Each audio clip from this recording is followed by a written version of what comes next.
যে ধর্ম এবং রাষ্ট্র মিলে হচ্ছে ইসলাম। ধর্ম এবং রাষ্ট্র মিলে হচ্ছে কি ইসলাম। আপনি মনে করেন কি আপনি আছেন কিন্তু আপনার রাষ্ট্র নাই। আপনার রাষ্ট্র যদি না থাকে তাহলে আপনার ইসলামে কি অসম্পূর্ণ।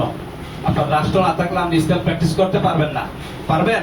পারবেন না। মনে করেন ভারতে এখন বিভিন্ন জায়গায় আপনার হিন্দুরা এই যে আপনার মোদি অ্যাডমিনিস্ট্রেশন বিভিন্ন জায়গাতে মুসলমানদের ইয়া পাংসুর করে, আপনার কি বলে কি মাদ্রাসা পাংসুর করে, মসজিদ পাংসুর করে।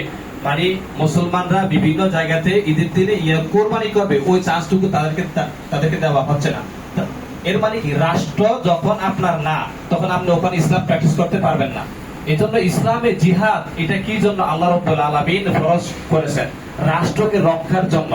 আপনার যদি রাষ্ট্র না থাকে আপনি ইসলামী আইন বাস্তবায়ন করতে পারবেন না, আপনি তো নামাজ পড়তে পারবেন না, আপনি তো মসজিদ বানাতে পারবেন না।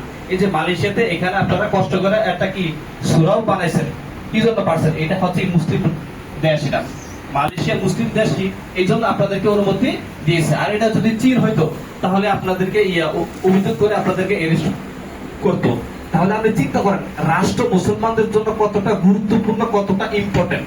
এই জন্য আমরা পৃথিবীর যেখানে থাকি না কেন বাংলাদেশের জন্য আমাদের হৃদয়ের অন্তরে একটা জায়গা সৃষ্টি করে রাখতে হবে যে